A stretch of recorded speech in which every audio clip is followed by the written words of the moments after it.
Good morning बच्चों, मैं मोनिका शर्मा आपकी मैथ्स की टीचर आज की कक्षा में आपका स्वागत करती हूँ। आज हम पढ़ेंगे कक्षा 3 की गणित का अध्याय 12 जिसका नाम है धारिता और इसके भाग 3 में आज हम प्रश्नावली 12 के प्रश्न संख्या 1 से 2 तक के सभी प्रश्नों को हल कर रहे हैं। तो हाँ, हमने पिछली कक्षा में धारिता के बारे में पढ़ लिया और धारिता की अमानक इकाइयों के बारे में भी पढ़ लिया और आज की कक्षा में हम प्रश्नावली 12 के प्रश्न संख्या 1 से 2 तक के सभी प्रश्नों को हल करेंगे। तो चलिए कक्षा में आप प्रश्नावली 12 का जो प्रश्न संख्या 1 है उसमें दिया हुआ है कि नीचे दिए गए पात्रों में सबसे अधिक धारिता वाले पात्र का नाम लिखिए। कि आपके सामने यहाँ जो पहला प्रश्न दिया हुआ है उसमें आपको यहाँ कुछ पात्र दिए हुए हैं और आपको उन पात्रों की धारिता का अनुमान लगाना है और हमें यहाँ जो खाली कॉलम है उसमें लिखना है कि किस पात्र में सबसे ज्यादा पानी भरा जा सकता है या किस पात्र की धारिता सबसे अधिक है। तो जब हमने यहाँ प्रश्न संख्या 1 में देखा तो हमें यहाँ 3 पात्र दिए हुए थे। पहला पात्र था कप, दूसरा लोटा और तीसरा गिलास। अब जब हमने यहाँ कप, गिलास और लोटे को देखा तो हमें ये बताना है कि सबसे ज्यादा पानी कौन से पात्र में भरा जा सकता है। तो हमें पता है यहाँ जो लोटा है उसका आकार बड़ा है तो यहाँ लोटे में सबसे ज्यादा पानी भरा जा सकता है। इस प्रकार लोटे की धारिता सबसे ज्यादा होगी तो हम यहाँ लिखेंगे खाली स्थान में लोटा। ठीक है, अब आगे हम दूसरा प्रश्न देखते हैं। तो इसमें हमारे सामने वापस 3 पात्र दिए हुए हैं और वो 3 पात्र कौन कौन से हैं। पहला पात्र है मटकी, दूसरा लोटा और तीसरा गिलास। अब हमें इन तीनों पात्रों में से बताना है कि किस पात्र की धारिता सबसे ज्यादा है। तो हमें पता है कि यहाँ जो मटकी, लोटा और गिलास है उसमें मटकी का आकार सबसे बड़ा है और मटकी में सबसे ज्यादा पानी भरा जा सकता है तो इसलिए यहाँ मटके की धारिता सबसे ज्यादा होगी। तो हम यहाँ लिख देंगे मटकी। ठीक है, अब अगला प्रश्न जब हमने देखा तो हमारे सामने यहाँ वापस 3 चित्र दिए हुए थे और 3 चित्रों में जो पहला चित्र था वो पीपा, दूसरा कटोरी, तीसरा तपेली।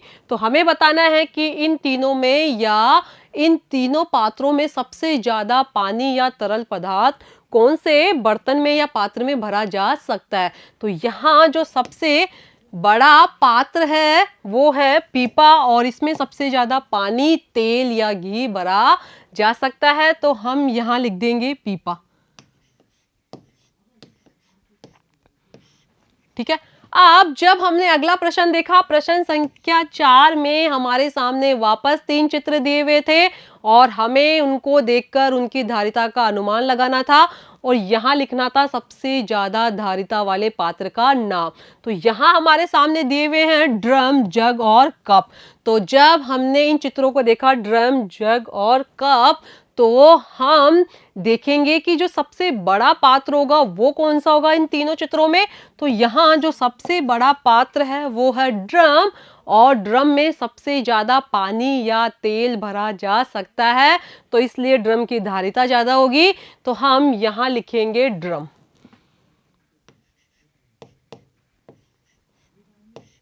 ठीक है, अब जब हम आगे देखते हैं प्रश्न संख्या 2 में हमें दिया हुआ है कि दिए गए पात्रों की धारिता अनुमान से लिखे। कि आपके सामने यहाँ इस पहले प्रश्न में या प्रश्नों में कुछ पात्र दिए हुए हैं और हमें अनुमान लगाकर बताना है कि उन पात्रों में कितना पानी भरा जा सकता है और उन्हें भरने के लिए हमें यहाँ दूसरे जो रिक्त स्थान है उसमें दूसरा पात्र दिया हुआ है तो हमें अनुमान से यहाँ उस पात्र की संख्या लिखनी है कि जो पहला पात्र है उसमें कितने जग पानी भरा जा सकता है, कितने लोटे पानी भरा जा सकता है या कितने कप पानी भरा जा सकता है। तो जब हमने यहाँ पहला प्रश्न देखा तो हमसे यहाँ पूछा गया था कि बाल्टी की धारिता लिखिए। मतलब यदि हम बाल्टी को इस जग से भरने की कोशिश करेंगे तो कितने जग से हम इस बाल्टी को भर सकते हैं या इसमें कितने जग पानी भरा जा सकता है। तो हम यहाँ लिख देंगे 10 जग। कि 10 जग के द्वारा इस बाल्टी को भरा जा सकता है। ठीक है, अब जब हम अगला प्रश्न देखते हैं तो हमारे सामने यहाँ पूछा गया है मटकी की धारिता कि मटकी को यदि हम लोटे से भरने की कोशिश करें तो इसे कितने लोटे पानी से भरा जा सकता है। तो हम यहाँ लिख देंगे 15 लोटे या 15 लोटा। ठीक है, तो जब हम मटकी को इस लोटे से भरने की कोशिश करेंगे तो मटकी में जो जितने लोटे पानी आ सकता है उनकी संख्या होगी 15 लोटा और इसकी धारिता भी हो गई 15 लोटा। ठीक है, अब इससे आगे हम देखते हैं प्रश्न संख्या 3 में है गिलास की धारिता कि गिलास को हम यदि इस कप से भरने की कोशिश करेंगे तो इसमें कितने कप पानी भरे जा सकते हैं। तो हम यहाँ लिख देंगे 2 कप।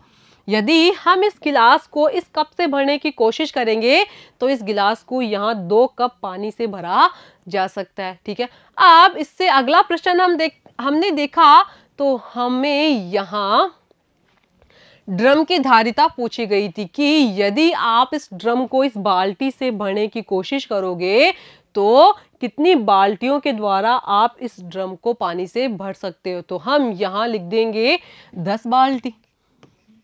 ठीक है, तो इस प्रकार इस ड्रम की धारिता क्या हो गई, वो हो गई 10 बाल्टी। ठीक है, तो यहाँ चौथे प्रश्न में हमसे ड्रम की धारिता पूछी गई थी तो हमने जब ड्रम को बाल्टी से भरने की कोशिश की तो हम यहाँ 10 बाल्टी पानी से इसे ड्रम को भर पाएंगे। ठीक है बच्चों, आपको आज की कक्षा कैसी लगी। आज की कक्षा में हमने अध्याय 12 जिसका नाम है धारिता के भाग 3 में प्रश्नावली 12 के प्रश्न संख्या 1 से 2 तक के सभी प्रश्नों को हल किया और आगे की कक्षा में हम इससे अगले भाग के बारे में पढ़ेंगे।